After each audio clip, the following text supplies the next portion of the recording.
A lot of us always feel like we are in the survival mode. It could be probably that phone that has broken you need to replace.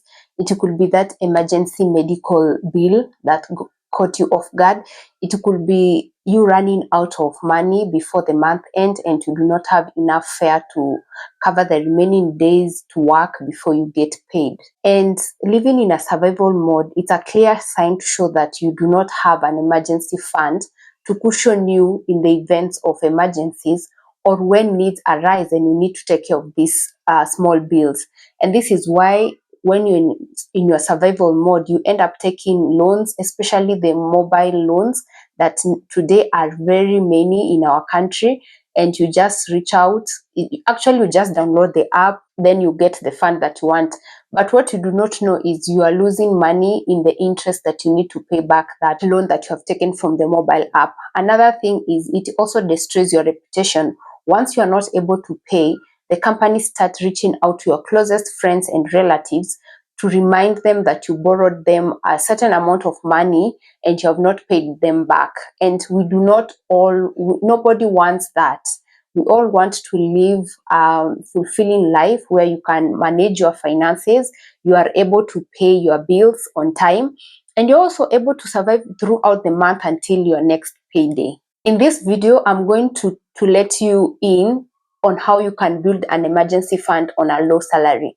And you do not have to be earning millions. You do not need to be earning a six-figure salary so that you can be able to build an emergency fund, but you can build it even with a low salary. And why, if you may ask, why do you need an emergency fund? Because if you have been listening to financial advice on YouTube, you probably have had so many financial advisors telling you that you need to have an emergency fund. You need to have an emergency fund that is $1,000 worth. You need to have an emergency fund so that it can take care of your bills when you have an emergency. And this is not for the rich or for the people who are earning good amounts of money. It is also important also for people earning low salary. Why you need an emergency fund is so that it can cover those emergencies that need finances, and you do not need to go and take a loan for it. For instance, you're just walking in town, you lose your phone. It's probably around 30 to 40,000 shillings. You can go to your emergency fund, withdraw some amount, buy a phone that can help you continue communicating. Or it could be that laptop that has broken down, maybe it's battery, or it has just completely reached its limit and you need to replace it so that you can continue working. Then you can go to your emergency fund, withdraw that amount and buy a laptop without you going into debt. Another important reason of having an emergency fund is when you lose your job, you'll be able to rely on your emergency fund so that you can prep yourself or you can survive before you get your next job. Another reason as to you need an emergency fund is for health surprises. Yes, you have an health insurance, but insurance may not cover everything, and also it may need you, or maybe the insurance that you have, it's not covering 100%. You need some amount to take care of before the insurance can come in and take care of the rest. So where do you get this money from? It's from your emergency fund. If you do not have money set aside in your emergency fund, you'll always have stress whenever things that need finances come to you, because life is full of surprises and you cannot say, I am good today and tomorrow I'll continue being good. No, tomorrow you may receive a call from your parents. They need a few shillings to sort out something, to buy maybe seedlings to plant. You do not have anything extra to support that. Also for yourself, you have your personal emergencies. And when you have that personal emergencies and you have been working and you are reaching out to your friends and family, they will start wondering, how come you have been working for 5 years or 3 years and you're not able to sort out these small emergencies? In this video, I'm going to share 136 method that you can use to build your emergency fund with low income. And one thing that you need to know, building an emergency fund does not happen overnight. Do not be deceived and do not feel like it's a huge number of money that you need to have overnight. No, it can take you a whole year of savings to be able to have an emergency fund that covers 1 month of expenses. Yes, it is not an overnight job. It is something that needs you to be consistent and know the bigger goal is to have an emergency fund that can cover your expenses in the event of an emergency. The best place to start is having a 1-month emergency fund, and then you build onto that to 3 months emergency fund, and then you build it to 6 months emergency fund, and then you get to the sweet spot, which is a 12 months emergency fund. In this video, I am going to focus on someone who is earning 50,000 Kenyan shillings as gross salary, and their take home is around 41,000 Kenyan shillings. This 50,000 does not mean that is what you are making. If you are making higher or lower, you can still apply this principle. And the first step is usually to track your expenses. If you do not know how much you spend in a month, then this is the first place to start. You must know where your money is going. And tracking expenses looks like a tedious thing. Everyone says track your expenses, but it does not need to be complicated. You can just take a notebook, write down every time you spend, write down the amount you have spent and what you have bought. If you do not want to use a physical notebook, you can use your phone. Track all the expenses in the entire month so that you can know how much you are spending. And also in these expenses, also write down, if you take an emergency loan, write it down how much it was and why you took it for. Once you have known how much you spent, then this is the time now to decide how much percentage needs to go to your savings account. And the first step is to open a savings account, whether in a SACCO, in a money market fund, or in a locked savings account with your bank. If you're earning 50,000 gross salary, I would advise take 10% of that gross salary and put it in your savings account. And you'll be wondering, oh, how will I survive with that remaining amount of money? You will survive. And once the reason as to why you need to take 10% of your gross salary, it's because when you use your net salary, you are going to save less. So the goal is to make you have a 1 month. The first step is to have a 1 month emergency fund. So for instance, I'm just going to imagine someone who is earning 50,000 shillings, probably your expenses are at around 30,000. Your essential expenses will come around 30,000. So if you take 5,000 every month and put it in your savings account, in the end of the year, you'll be having 60,000 Kenyan shillings. That means roughly you can cover your expenses only for 2 months. That means you can cover your 2 months expenses. And that's a good place to start. When you look at that account and you realize, wow, I've been able to save the entire year, and this is the amount that I have for my emergency fund. This sets something in your mind to tell you that you can do it and you can continue with that consistency even in the following year. And what happens in the end of the second year? You'll be having 120,000 Kenyan shillings in your savings account. And this, I am not counting the extra interest that you'll be earning from your savings account. It will be more than 120,000. So when you look at that, you'll be proud of yourself. Now that means you are at 4 months. You can cover your expenses at 4 months in case of an emergency. The third thing that can help you achieve this goal for having an emergency fund is automate your savings. You are receiving your salary in your checking account, in your checking bank account.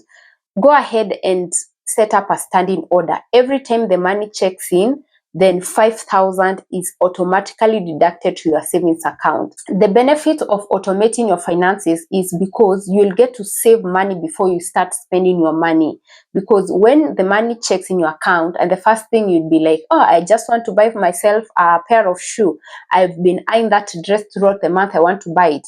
I want to do shopping. I want to pay rent. By the time you do all these things, the money that is remaining is little, and you'll be like, oh no, I can't survive with 10,000 shillings the whole month, so I will not save. Do not fall for that trap of spending before saving, but normalize saving first before you spend. The fourth thing that will help you build this emergency fund is start small.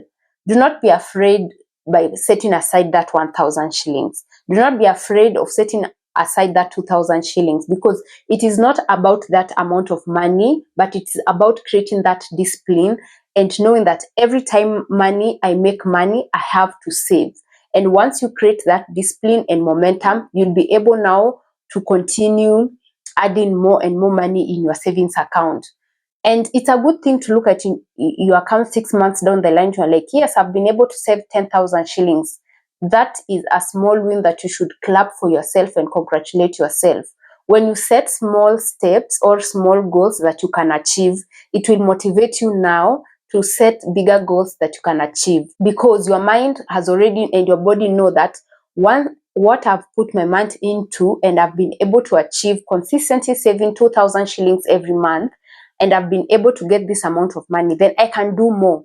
Then that encourages you to save more. Always start small, start from where you are, do your personal financial audit, and be genuine with yourself. Say, at this time, I am in mobile loans. I took a loan that is eating into my money. I'm not able to save 10% of my income, but I can save 1%. I can save 2%, I can save 3%. Start there as you continue clearing these loans. And once you have cleared the loans, then now increase your savings to 5%. Continue like that, 8%, until you get to 10%. Do not let the small amount of money, thinking like 1% of 50,000 is 500 and despise that money. No, it's not small. Start there. Build that habit. The goal is to build that savings habit so that you can reach your 6 month emergency fund. The fifth thing to do is to cut down on expenses. Once you track your expenses and you know, oh, I'm eating out a lot as compared to how much I'm spending in food at home, then start cutting those expenses. You can limit going out to 2 or 3 times a month, and then you can buy groceries at home and cook. That one will help you save money. If you like coffee, then you can either make your coffee at home and carry it to work, or you can find an alternative coffee outlet that has cheaper coffee, or you can even limit the number of amount you are taking coffee outside. If it is subscription, look at how many subscriptions you are paying for. Are you using them? Are you currently using them? If it is Netflix, how many times do you watch Netflix in a month? If you realize it's one or even none, then it's about time you unsubscribe and channel that money to your savings. The sixth thing to help you build your emergency fund is to use the vouchers or your Chama money. Maybe it's your time to receive money from Chama. Once you receive a large amount of money that you are not expecting, make sure you save half of that money to your money market fund or to your emergency fund or to your savings account where you have designated, this is where my emergency fund will be. And this is not only from Chamas and gift vouchers, also the bonuses that you receive from your employment at the end of the month. You can actually say 50% of that money or that bonus will go into my savings account. If it's a shopping voucher, then the salary that you get that month, make sure you save an equivalent amount of that shopping voucher to your savings account. This will help you have an emergency fund that can take care of your bills between 3 to 6 months. And the last step, which is also important after going through the entire process, is now you need to start figuring out, how can I increase my income? Before you start thinking about ways to increase your income, make sure your emergency fund is able to take care of your expenses at least 6 months, so that when you are pursuing this extra income, especially if you are employed, it's probably you're going to talk to employer to increase for you a salary. If they agree, then well and good. Another option will be to start looking for high-paying jobs with your experience. Remember, now where you have been employed, you have gathered skills, you have gathered experience, and you have stayed there probably 1 year, 2 years, or 3 years. Then now start looking for opportunities that can pay you better. And once you get now a salary increment or you get a job that is paying you better, always increase your savings, because there are high chances when you get a better job, you're going to move from the location that you are in. You'll want to upgrade your life. So remember, every time you upgrade your life, you need to upgrade your emergency fund. The emergency fund is something that keeps on growing with you. Right now, your expenses are at 30,000. Essential expenses are at 30,000. But as you continue growing, your expenses will continue increasing. When you get that promotion, that increment in your salary, you are more likely to increase your lifestyle. So remember, you need also to increase your emergency fund. When you move to a different kind of lifestyle, increase your emergency fund to match your current lifestyle and to be able to take care of your bills. The benefits that you'll notice after reaching that 6 months or 6 months emergency fund is you'll have a lot of peace. You'll sleep well at night because even if anything happens, you have something, you have cash, you have liquid cash that you can use to sort out that issue. There will be no more Fuliza, no more taking mobile loans, and no more running to Shylocks to take loans that you want to sort out life emergencies with. And this will prevent you from losing money to high interest loans because Fuliza and Shylock and those mobile apps have high interest. So this will prevent you from losing money into interest. You will have confidence when you are switching jobs. So when you want to switch a job and probably you're already tired with your current job and you do not have the patience to transit smoothly, like wait until you get another job, then you resign. And where you are at, your decision is to resign and then look for other job opportunities, then it will give you peace of mind because you know you can take care of your expenses up to 6 months as you continue looking for another opportunity. An emergency fund will take care of, you will worry less when you are going through turbulence of life. When things come up unexpectedly, maybe you've broken your phone, you've broken your laptop, or you need to move from where you are, maybe the area you are in right now start facing security issues and you need urgent moving from one house to another, you can simply do this with your emergency fund. And remember, anytime you withdraw your money from emergency fund, you need to have an immediate plan on how you're going to refill that fund so that it can take care of you when another emergency comes up. With this video, you can clearly tell you are able to build an emergency fund even with a low salary income. This is not just for people who are making a lot of money, but it's for anyone who wants to build an emergency fund at that level that you are in right now. And the moment you build that emergency fund, something will change in your mind. Something about finances will improve. And when you are negotiating for salaries, when you go for interviews, you'll have that internal confidence that this interview is not what I'm depending on. I have a backup plan. So when you are in the interview, you have confidence, you are quoting the amount of money that you want to pay, you show them your value and how they are going to benefit from hiring you confidently. You will not be having interviews as a way of begging them to hire you, but you'll be from a confident position where if they hire you or not, you are still going to survive. Building an emergency fund, it is not a 1-month job. It's not a 2-month job. It will take you, actually, to build an emergency fund that can last you for 12 months. It can take you 3 to 4 years. But that does not mean you should give up. Start where you are. It's the small steps until you get to that point.